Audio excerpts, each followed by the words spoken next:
Hello, this is Kev of the Black Dimension. Coming to you with some MCU news. Well, the MCU has been in the media a lot lately about, that since they are the box office juggernaut, um, like the most successful movie franchise possibly of all time. I mean, look at their last slate of films and, how many of them were billion-dollar successes. I mean, there's no denying that. But as of late, as far as the next phases of the MCU, they have been pushing one word: diversity. Diversity, in the sense of the MCU meaning, is that they're probably going to have more female characters, more comical characters, more characters who are of, other races, and, more characters that are, sexually diverse. Basically, you probably go see a few more gay characters. But an interesting bit of news this week is how the MCU is considering using people of color in the roles of Professor X and Magneto for the upcoming insertions of the X-Men into the MCU. Now, let me just say this. I'm not too big a fan of race swaps, gender swaps, sexuality swaps. I don't believe in order to have inclusion that you have to make an already famous and popular character who was originally might have been a white man. You don't have to make him black. You don't have to make him gay. You don't have to make him, a woman even. You don't have to do that. I believe in creating characters that are, already badass women, and one day maybe a badass gay character so they can get the representation that they want instead of making an already established character gay. One instance of this is Mr. Terrific in the Arrowverse. You miss telling a tragic, very heavily emotional backstory just for inclusion purposes.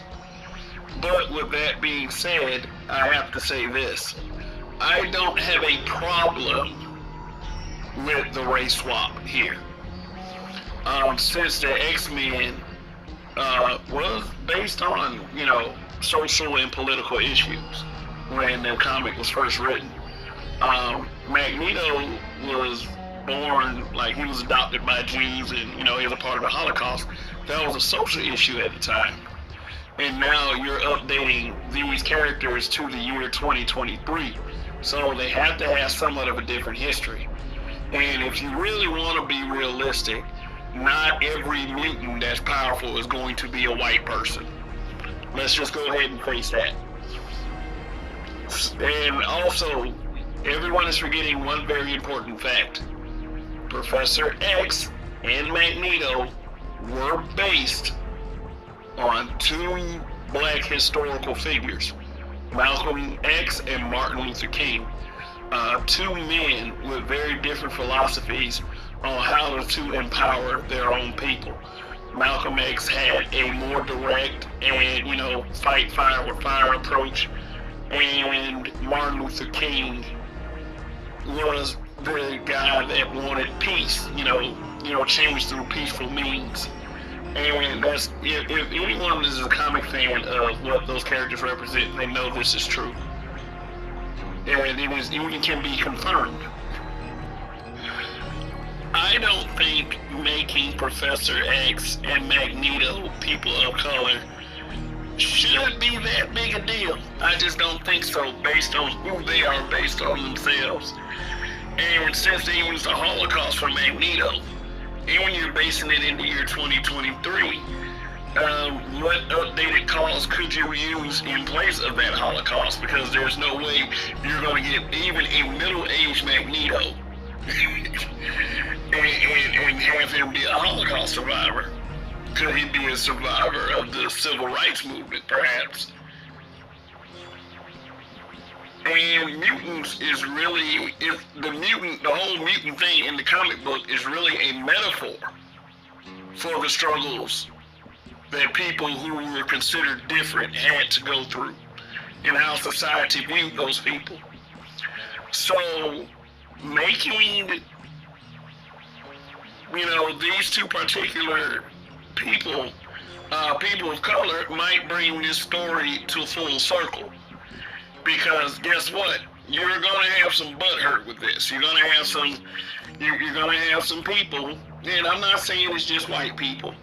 I'm gonna say, because some black people are very upset about this too, that they feel like that Professor X and Magneto don't need a race swap, and they might have a point. But this race swap might actually make sense. And I'm a fan of the comic book. And I stated earlier in this video that I'm not a big fan of race swaps and gender swaps and, making a character, a different sexuality than what was originally intended for that character.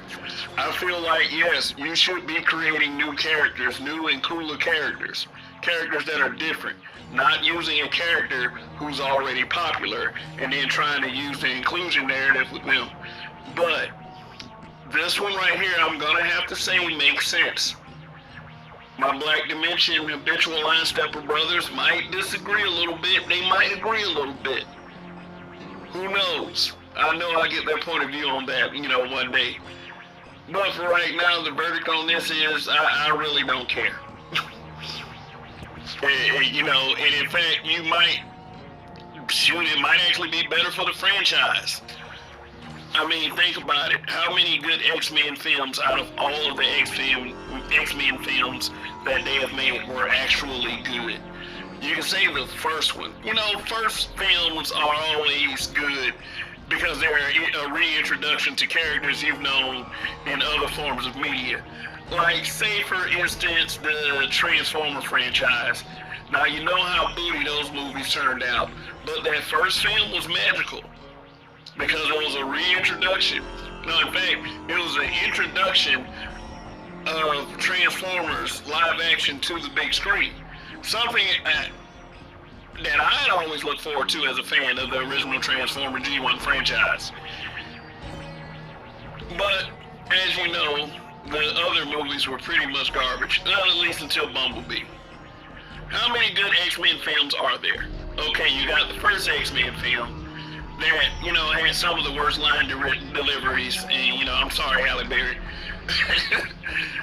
You have X2, which I thought came in strong and set it up to make it one of the best comic book trilogies. But then with X3, and a lot of that has to do with Bryan Singer dropping out and Brett Ratner replacing Bryan Singer's director for X3. Threw the story out completely. They messed up the Juggernaut. I hated that. It's like they even messed up Omega Red. I mean, yes, Omega Red was in X3. So, I mean, they said that Kevin Feige said that the X-Men would be different than any X-Men you've ever seen. And right now, guess what? They're already getting off to a start, so to speak. Everyone's not going to like this change. But this one change, and I'm saying this, if I could just base it solely on who these two characters are based on, doesn't bother me at all. They can make them black, whatever. Because of who, like I said, and I will not reinforce this enough, because of who those characters represent. Look it up, Google it, do something. Now, to those who might be a little upset about this, I understand your point. But hey, you know what? If these characters were written today, would all of them be white men? I mean, I seriously doubt it. They were written according to the times, and I guess some people feel like, they needed an update. But, the whole diversity thing, I'm not particularly a fan of this word. But the only way to redeem this whole situation is if these guys knock it out the park, whoever they decide to choose as these characters, and even if they decided, hey, you know what, we'll roll with white men. I mean, it won't be a big deal. Yes. All right. Well, this is the Black Dimension. We will be coming to you with some more discussion shortly, but please just like, share, subscribe to this channel. We got more cool stuff on the way. On behalf of Roger and Donnie and Bison, this is Kev, and this is the Black Dimension. We'll be seeing you.